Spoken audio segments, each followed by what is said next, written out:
Hello दोस्तों, आज का वीडियो में हम लोग देखेंगे ई बिल जनरेशन प्रोसेस। तो दोस्तों, मैं हूं एडवोकेट सुमित और आपका अकाउंट दीक्षा में स्वागत है। तो दोस्तों, जैसे आप लोग जानते हैं कि जीएसटी में 50,000 से अधिक मूल्य के वस्तु या गुड्स को परिवहन करने के लिए या एक जगह से दूसरी जगह ट्रांसफर करने के लिए इनवॉइस या चालान के साथ साथ ई बिल जरूरी है।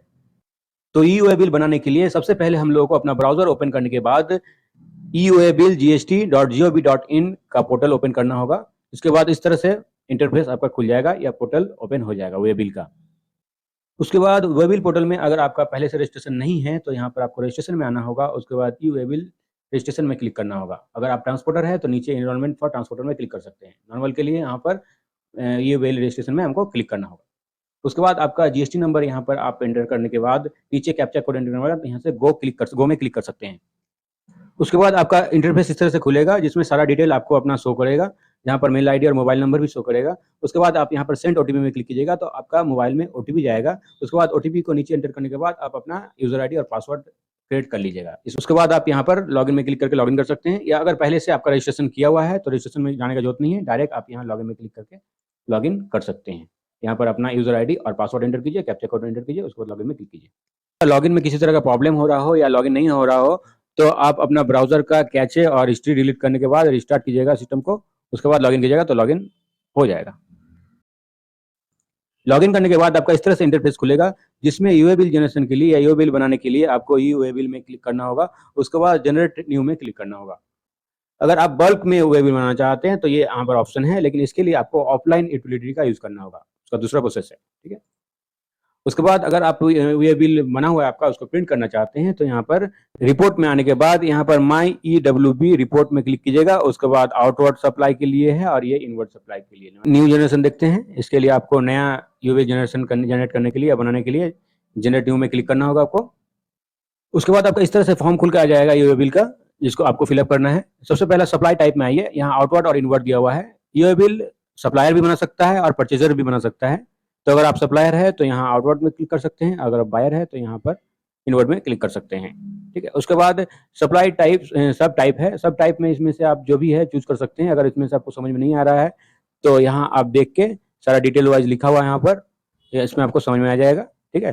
जैसे हम सप्लायर है तो यहाँ सप्लायर में क्लिक करेंगे। एक्सपोर्टर जॉब वर्क जो भी है आप चूज कर सकते हैं। उसके बाद डॉक्यूमेंट टाइप में आप यहाँ पर चूज कर सकते हैं कि किस तरह का आपका डॉक्यूमेंट है। Bill to see, bill of supply या आपका टैक्स इनवॉइस जो भी है। अगर टैक्स इनवॉइस है तो टैक्स इनवॉइस चूज कीजिए। पहले से आप टैक्स इनवॉइस अपना जनरेट करके रखिएगा, उसको देख के आपको यहाँ पर फिल करना है। उसके बाद इनवॉइस नंबर कितना है वो आप यहाँ पर फिल कर दीजिए। डेट करेंट डेट ही आएगा यहाँ पर। उसके बाद यहाँ आप चूज कर सकते हैं दूसरा ट्रांजेक्शन टाइप जो भी है। रेगुलर है तो हम रेगुलर चूज करेंगे। उसके बाद बिल फ्रॉम, अगर आप सप्लायर आउटवर्ड सप्लाई दीजिएगा, आउटवर्ड में चूज कीजिएगा तो यहाँ पर आपका डिटेल अपने आप आ जाएगा, ठीक है। बिल फ्रॉम और डिस्पैच फ्रॉम में दोनों में आपका यहाँ डिटेल और यहाँ एड्रेस आ जाएगा। अगर आप इसी एड्रेस से अपना सामान को डिस्पैच कर रहे हैं तो एड्रेस सेम रहेगा, कोई दिक्कत नहीं है। लेकिन अगर आप अपने गोडाउन दूसरी जगह से अगर आप माल को डिस्पैच कर रहे हैं, अपने सामान को डिस्पैच कर रहे हैं तो वो एड्रेस आप यहाँ पर मेंशन कर दे सकते हैं मैन्युअली, ठीक है। उसके बाद हम लोग नीचे आएंगे। बिल टू मतलब कहाँ आप माल भेज रहे हैं, सामान भेज रहे हैं, उसका डिटेल आपका यहाँ पर होगा। अगर उनका जीएसटी नंबर है तो यहाँ आप जीएसटी नंबर टाइप कर दीजिएगा तो उनका सारा डिटेल अपने आप आ जाएगा, ठीक है। अगर आप उनका एड्रेस अपने से देना चाहते हैं तो एड्रेस भी आप अपने से दे सकते हैं। उसके बाद अगर उनका जीएसटी नहीं है, वो अनरजिस्टर्ड पर्सन है, तो यहाँ पर आप टाइप कर सकते हैं यूआरपी। यूआरपी देने से जीएसटी नंबर यहाँ पर देना जरूरी नहीं होगा। मतलब अगर वो अनरजिस्टर्ड पर्सन है तो यहाँ पर यूआरपी दे सकते हैं, और अगर जीएसटी नंबर है उनका तो यहाँ वो या रजिस्टर्ड पर्सन है तो उनका जीएसटी नंबर दीजिएगा तो डिटेल यहाँ पर आ जाएगा। उसके बाद हम लोग नीचे की ओर आएंगे। उसके बाद नीचे यहाँ पर आइटम डिटेल देख सकते हैं। एक एक करके सारा आइटम का डिटेल आपको भरना फिल करना होगा। जैसे प्रोडक्ट नेम जो भी है, उसका डिस्क्रिप्शन कुछ है तो दे सकते हैं। एचएसएन कोड यहाँ पर आप देख सकते हैं, दे सकते हैं एचएसएन कोड जो भी होगा। अगर नहीं मेंशन है आपका इनवॉइस में तो आप गूगल से आप निकाल कर सकते हैं, ठीक है, देख के फिल कर सकते हैं। क्वांटिटी, उसके बाद यूनिट आप यहाँ पर देख के भी फिल कर सकते हैं, जो भी यूनिट है यहाँ पर यूनिट डाल सकते हैं। उसके बाद यहाँ टैक्सेबल वैल्यू नीचे यहाँ देख सकते हैं, ये टैक्सेबल वैल्यू है, मतलब जीएसटी रेट्स को छोड़ करके इसमें ये टैक्सेबल वैल्यू होता है जीएसटी माइनस करके। उसके बाद यहाँ पर आप देख सकते हैं सीजीएसटी प्लस एसजीएसटी जितना परसेंट का आपका है वो चूज कर सकते हैं। जैसे यहाँ आपका अगर मान लीजिए 12% का है तो 6 + 6 होगा, 18% के लिए आपका 9 + 9 होगा। इस तरह से जो भी आप चूज कीजिएगा नीचे आ जाएगा। उसके बाद आपका यहाँ जैसे अगर इंटरेस्टेड आपका अगर सेल है या परचेज है तो यहाँ पर आपको आईजीएसटी चूज करना होगा, ठीक है। उसके बाद अगर शेष है तो शेष भी चूज़ कर सकते हैं। उसके बाद आपके यहाँ पर अमाउंट, ये सब सारा डिटेल अपने आप आ जाएगा। यहाँ चूज़ कीजिएगा तो सारा डिटेल यहाँ पर आपका अपने आप आ जाएगा, ठीक है। उसके बाद एक आइटम चूज़ करने के बाद फिर प्लस में क्लिक करके आप दूसरा आइटम चूज़ कर सकते हैं।